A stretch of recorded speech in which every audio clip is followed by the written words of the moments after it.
Salutare și bine v-am găsit la un nou video. Astăzi vă vom prezenta o rețetă care poate fi folosită și ca îngrășământ natural, și ca fungicid, dar și ca insecticid. Da, și este foarte bună. Această rețetă care vom prezenta astăzi poate fi folosită pe post de îngrășământ pentru toate plantele din grădina noastră, dar și pentru plantele de ghiveci.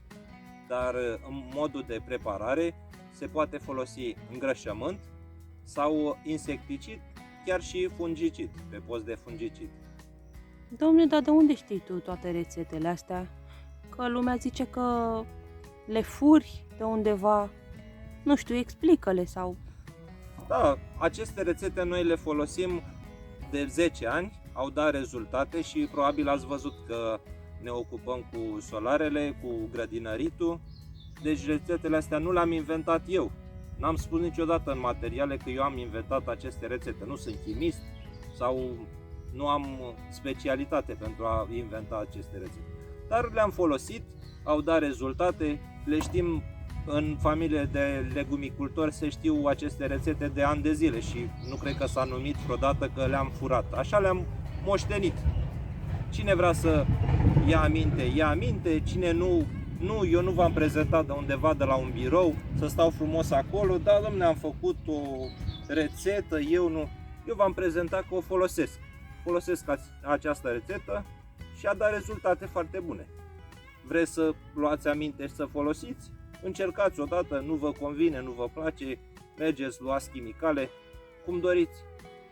Eu nu am nimic împotrivă. Și am înțeles că nu sunt îndemânatic. Eu poate nu sunt îndemânatic la lucrurile mici. Pentru că o să vă arăt acum, o să toc aceste frunze și o să vă spun și despre ce este vorba. Dar eu la cantitate mai mare fac în altfel. Spre exemplu am, ia uite, filmează aici la butoi.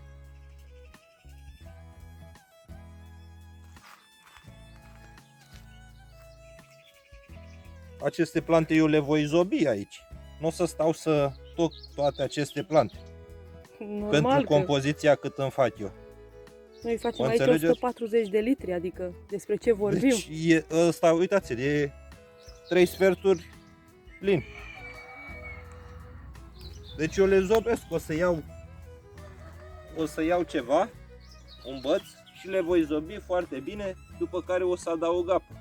Noi facem cantitate mare, nu cantități mici. Da, dacă vă prezint dumneavoastră că aveți, nu știu, cât aveți fiecare și vă spun că puteți să le tăiați sau să le faceți cât mai mici, să faceți o cantitate de soluție mai puțină, vă prezint ceva. Dacă vreți să vă luați, să vă legați de modul de preparare și că sunt neîndemânatic și că, nu știu, dumneavoastră sunteți mai îndemânatici, nu vreau să vă cert, dar am văzut foarte multe comentarii răutăcioase și am zis să pun cumva punct acestor comentarii.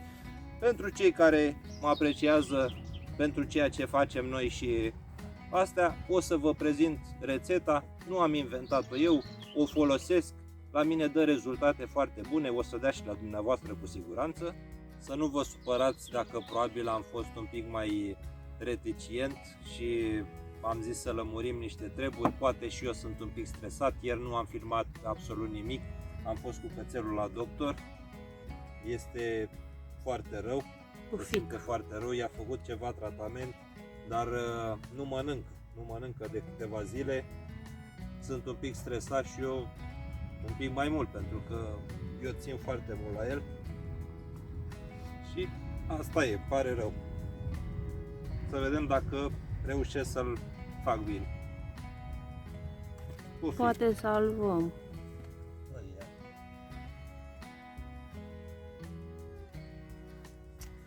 Dar să revenim la rețetă.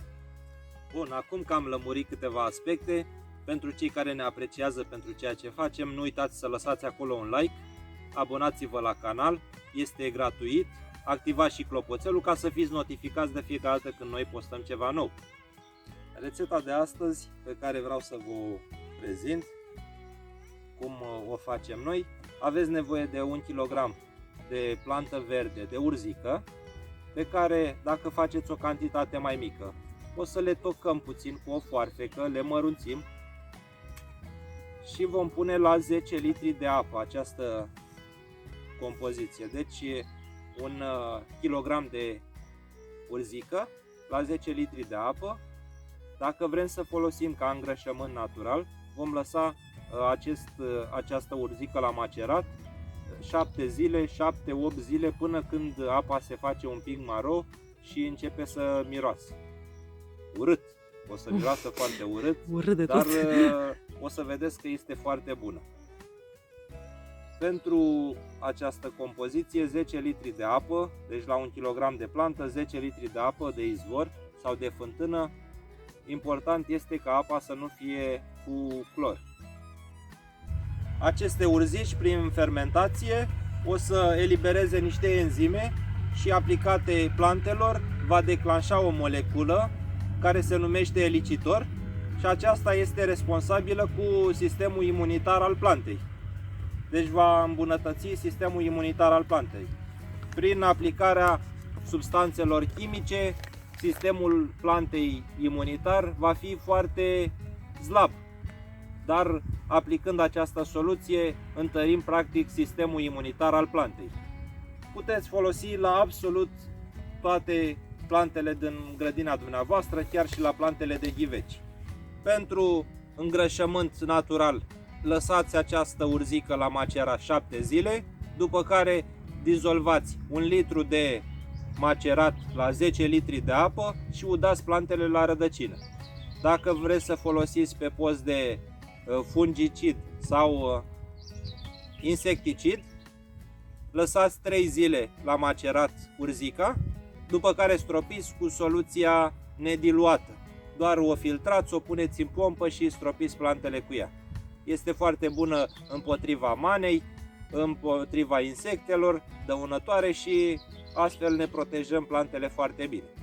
Vă mulțumim frumos tuturor celor care ne apreciați. Vom face materiale în continuare, chiar dacă vor exista anumite persoane care ne vor critica, ba că am furat o rețetă, ba noi v-am spus doar ce folosim noi și puteți încerca și dumneavoastră. Aceste plante le găsiți în zona dumneavoastră cu siguranță. Nu v-am spus nimic complicat, noi am folosit, au dat rezultate, puteți încerca. O să vă spun și o scurtă istorioară ca să vedeți cum funcționează gura lumii. Se spune că doi tineri căsătoriți au cumpărat și ei un măgar de la câteva sate distanță și pentru că nu avea cu ce să-l transporte, au zis să vină cu el pe jos. În primul sat au mers amândoi pe jos, pe lângă măgăruși, iar lumea care i-a văzut a zis, zice, ia uite și pe ăștia doi proști au cumpărat măgar ca să meargă tot pe jos. Au văzut așa, a zis, în următorul sat, hai să ne urcăm pe măgar. S-au urcat amândoi pe măgar. Când să treacă prin următorul sat, în drum spre casă, i-au văzut oamenii amândoi pe măgar și a zis, săracul măgăruși, s-au urcat amândoi pe el să-l chinuie. Bun, s-au gândit și a zis soțul, soție, stai tu în următorul sat pe măgar și eu voi merge pe lângă măgăruși. Așa au făcut și în următorul sat, oamenii, ce să vedeți, ce le-a spus?